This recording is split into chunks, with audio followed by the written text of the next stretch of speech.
Bismillahirrahmanirrahim. Assalamualaikum warahmatullahi wabarakatuh. Alhamdulillah puji syukur kehadirat Allah Subhanahu wa Ta'ala yang telah melimpahkan rahmat dan hidayahnya sehingga pada malam ini kita dapat berkumpul bersama dalam perkuliahan ya. Walaupun belum bisa bertatap muka secara langsung, kita bisa bertatap muka secara virtual. Ya, sebelum kita memulai, baiknya kita berdoa terlebih dahulu, yaitu berdoa dimulai.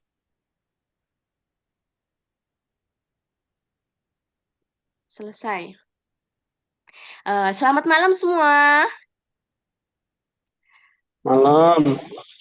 Oke, sudah siap menerima perkuliahan? Sudah pada makan malam ya? Alhamdulillah sudah siap untuk mengikuti perkuliahan malam ini. Untuk perkuliahan ini adalah hukum internasional, yaitu adalah mata kuliah kompetensi, yaitu kalian nanti akan mengetahui bahwa tidak hanya ada hukum nasional saja, yaitu ada hukum internasional dan hukum pidana internasional. Kemudian mengenai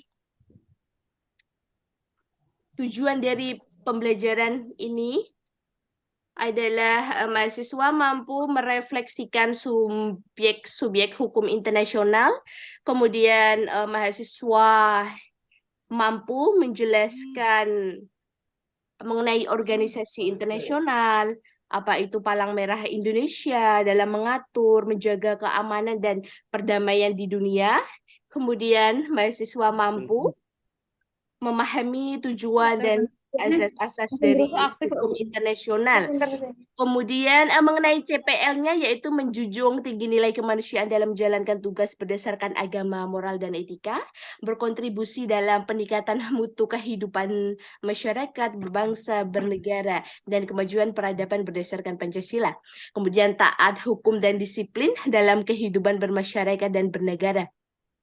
Untuk CPMK-nya sendiri, mahasiswa mampu menjelaskan tentang arti pentingnya mempelajari hukum internasional dan juga bagi bangsa Indonesia tentunya.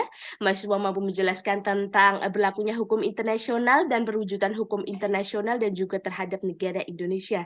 Kemudian mahasiswa itu mampu menjelaskan tentang persamaan dan perbedaan antara hukum internasional dengan hukum nasional, khususnya hukum nasional negara Indonesia. Kemudian untuk sub CPMK-nya sendiri, sub CPMK 1 yaitu mampu memahami tentang hubungan antar negara, kemudian mampu memahami prinsip-prinsip dasar hubungan internasional, kemudian memahami prinsip hukum universal. Kemudian apa yang disebut hukum internasional? Terlebih dahulu kita akan membahas dahulu mengenai hubungan internasional. Hubungan internasional itu sendiri memiliki arti penting yang besar dalam era globalisasi.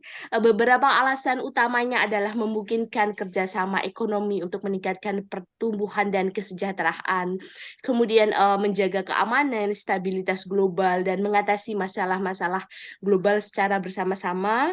Kemudian adanya pertukaran budaya untuk mencapai toleransi antar bangsa. Kemudian melalui hubungan internasional ini sendiri, negara-negara dapat mencari solusi bersama atas tantangan kompleks yang dihadapi dunia saat ini.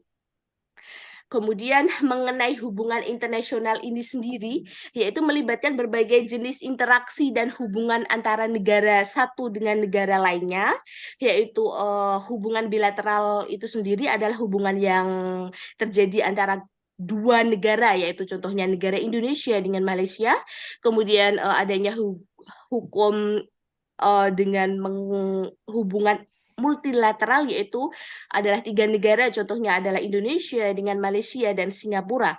Kemudian itu adanya hukum internasional ini sendiri terjadi untuk sebuah perjanjian internasional, bisa kemudian keterlibatan dalam organisasi internasional seperti PBB, WHO, WTO, dan UE demi tujuan bersama, yaitu mempromosikan kerjasama internasional.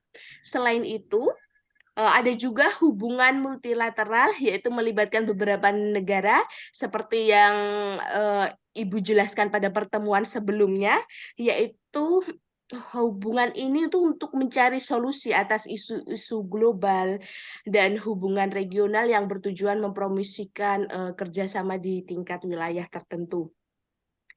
Kemudian mengenai hukum internasional ini sendiri memiliki arti penting dalam kerjasama global ya, yaitu menjaga perdamaian, melindungi hak-hak asasi manusia, kemudian mengatur ketergantungan global. Prinsip-prinsip hukum ini membentuk tatanan dunia yang adil, damai, dan beradab, mendorong kerjasama antar negara dalam menghadapi tantangan global yang lebih kompleks. Kemudian prinsip-prinsip hukum internasional itu sendiri merupakan landasan aturan dan norma yang mengatur hubungan antara negara-negara dan aktor-aktor internasional dalam skala global.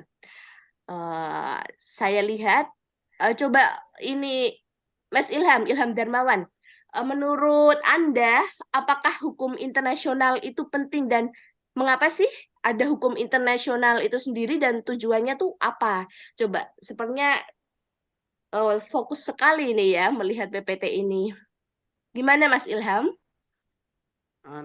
Bisa diulangi Oh iya, eh, iya. pertanyaannya? Menurut kamu itu hukum internasional tuh apakah penting? Kemudian apa tuh tujuannya ada hukum internasional itu sendiri itu apa? Coba sebutkan. Menurut saya ya Bu, Iya, tahu saya ini iya. hukum internasional merupakan hukum yang mengatur segala aktivitas yang berskala internasional, Hmm? dan terus juga bertujuan untuk menciptakan ketertiban dan keadilan di dalam masyarakat internasional itu sendiri. Begitu Bu. Oh, exactly. Great, betul. Bagus banget jawabannya ya, Mas. Ya, seperti Terima yang kasih. Ibu jelaskan di pertemuan sebelumnya bahwa hukum internasional ini sendiri tuh benar-benar sangat penting karena tanpa adanya hukum internasional itu sendiri sangat kacau untuk menjaga suatu keamanan, perdamaian dunia, kemudian keberadaan hubungan ini juga menyebabkan ekonomi dari negara satu dan negara lain itu menjadi lebih maju, mengatur hubungan kerjasama antar negara di berbagai dunia. Hal ini benar-benar sangat diperlukan ya untuk memenuhi kebutuhan hidup serta eksistensi keberadaan negara tersebut dalam pemerintahan hubungan yang tentunya berskala internasional. Kemudian hubungan internasional itu sendiri mencakup berbagai jenis hukum yang mengatur hubungan antar negara-negara dan aktor-aktor internasional. Kemudian demi menciptakan tatanan hukum yang adil, beradab, dan damai di dunia internasional, serta mengatasi berbagai isu global yang kompleks. Kemudian beberapa jenis hukum internasional ini sendiri yaitu terdiri dari hubungan perjanjian internasional, kemudian hukum hak-hak asasi manusia internasional, hukum humaniter internasional, hukum laut internasional, kemudian hukum lingkungan internasional, dan hukum kejahatan internasional. Nanti kita akan bahas secara terperinci ke depannya. Apa saja tuh hukum kejahatan internasional itu sendiri, kemudian apa yang disebut juga dengan hukum pidana internasional. Nah, di sini Ibu akan menjelaskan mengenai hukum pidana internasional, yaitu memiliki arti penting yang sangat besar dalam memerangi kejahatan lintas batas dan melanggar norma-norma hukum internasional. Dalam upaya ini, hukum pidana internasional yaitu berfokus pada pencegahan kejahatan internasional seperti genosida, kejahatan perang, dan kejahatan terhadap kemanusiaan dengan menetapkan aturan dan norma-norma yang jelas, kemudian menciptakan suatu tekanan dan deterensi bagi pelaku kejahatan.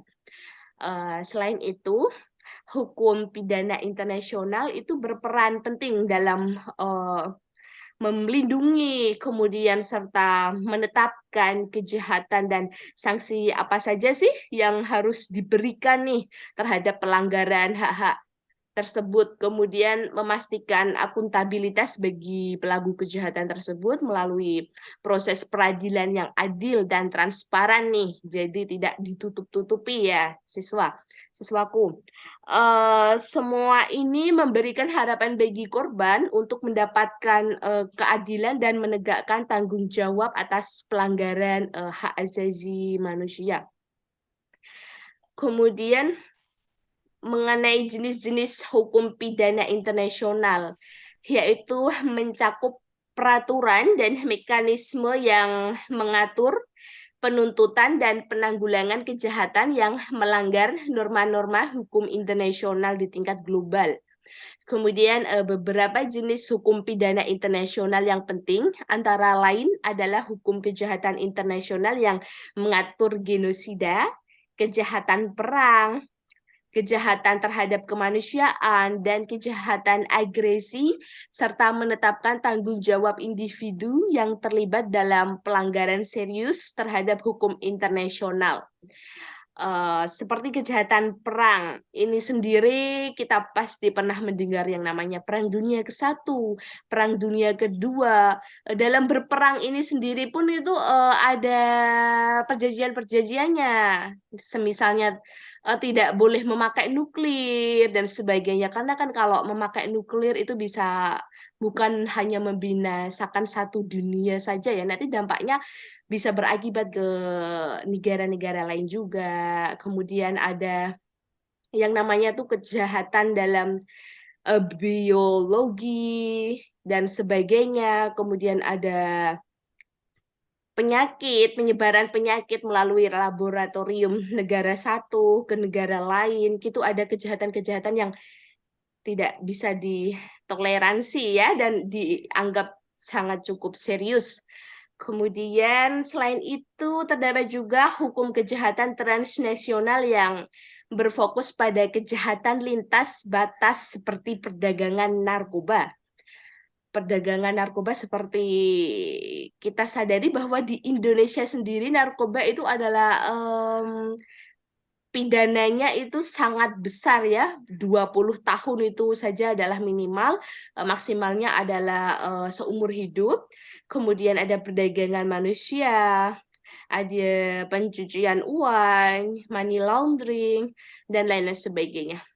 Hukum pidana internasional ini sendiri itu berperan penting dalam memerangi kejahatan lintas batas dan memastikan akuntabilitas atas pelanggaran berat terhadap norma-norma hukum internasional. Ya, kemudian ada salah satu contoh hukum pidana internasional ya, yaitu ada Statuta Roma. Itu merupakan landasan pendirian Pengadilan Kriminal Internasional atau disebut juga International Criminal Court atau bisa disebut dengan ICC. Statuta Roma itu sendiri itu ditandatangani pada tahun 1998 dan mulai berlaku pada tahun 2002. Apa itu ICC? ICC adalah Pengadilan Internasional Permanen yang memiliki yurisdiksi untuk menuntut individu atas kejahatan internasional berat seperti genosida, kejahatan perang, kejahatan terhadap kemanusiaan, dan kejahatan agresi. ICC ini bertugas untuk menegakkan keadilan dan akuntabilitas bagi pelaku kejahatan internasional yang tidak dapat diadili oleh pengadilan nasional nih. Jadi lingkupnya udah internasional ya. ICC ini sendiri berperan penting dalam menciptakan kesadaran akan impunitas serta memastikan tanggung jawab atas pelanggaran berat terhadap hukum internasional dan perlindungan hak asasi manusia di tingkat global. Kemudian saya ada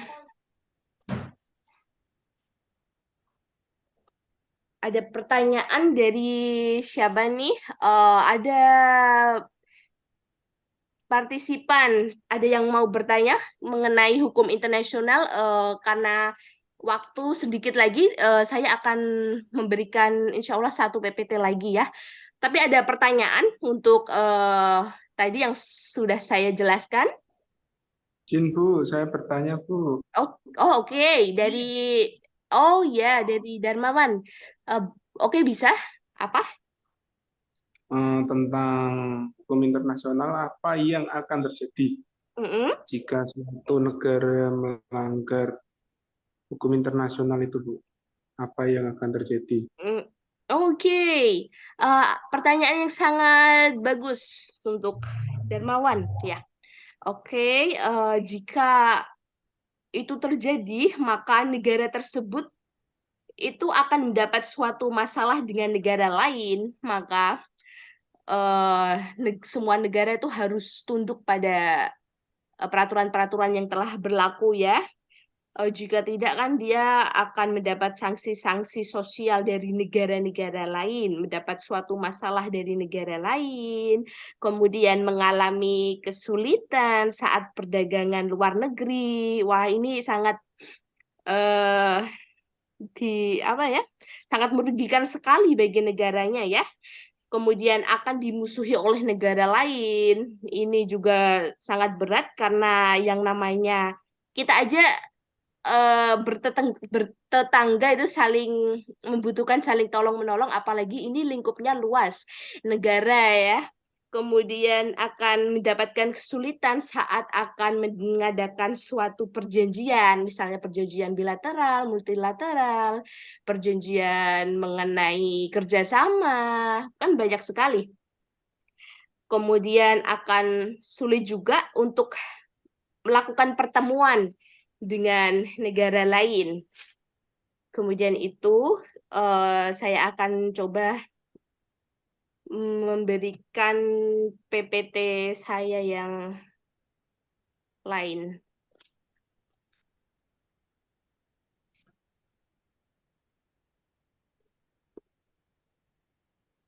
Kemudian bentar.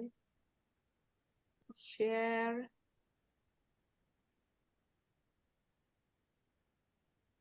Oke, untuk PPT yang kali ini adalah mengenai hukum internasional, adalah tambahan saja ya dari saya untuk mengulas pertemuan selanjutnya nanti mengenai hukum internasional juga tentunya.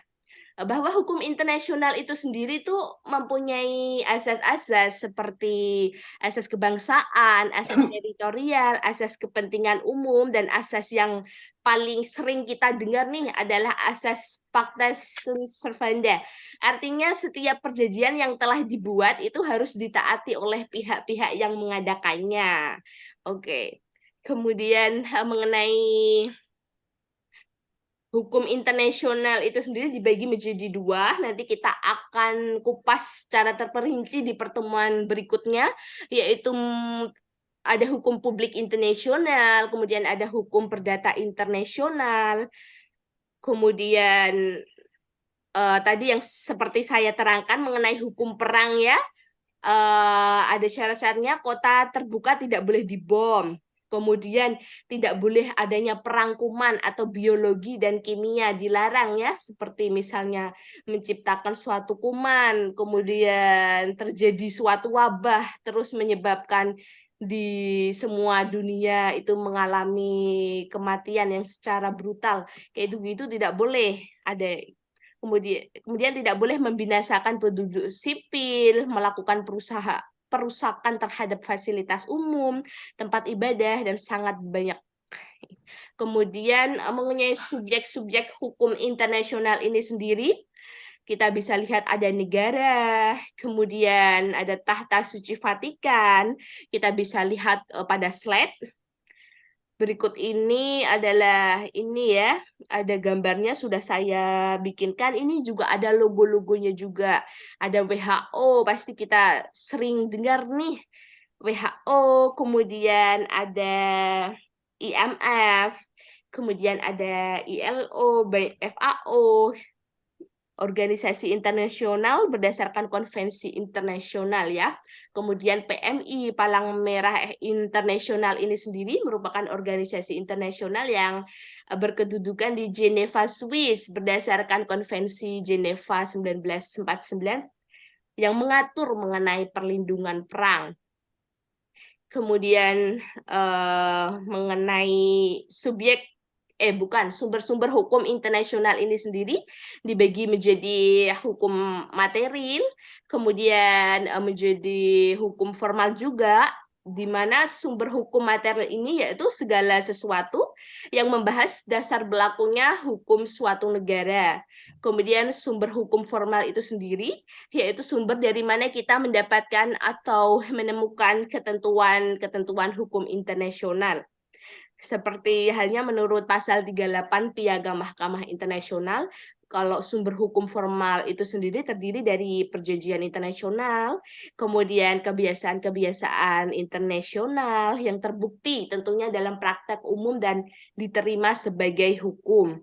Kemudian asas-asas umum hukum yang diakui oleh negara-negara beradab.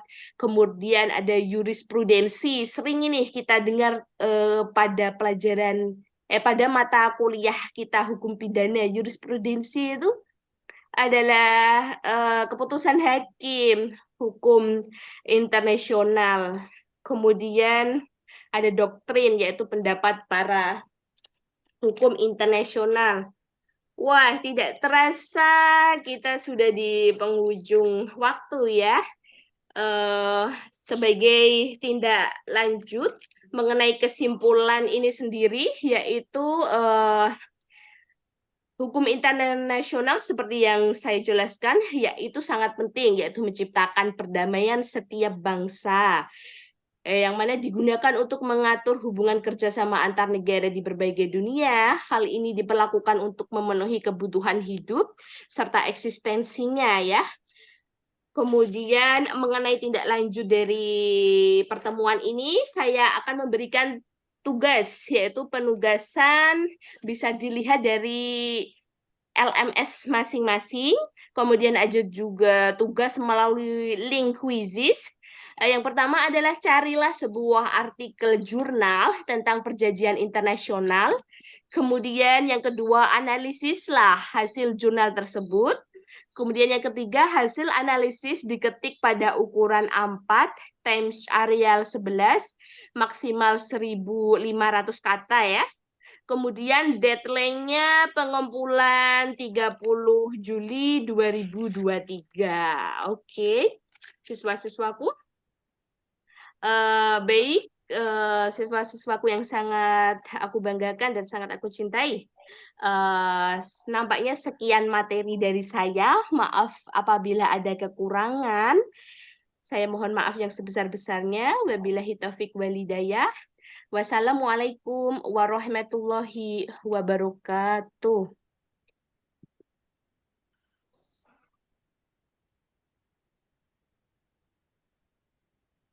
Sama.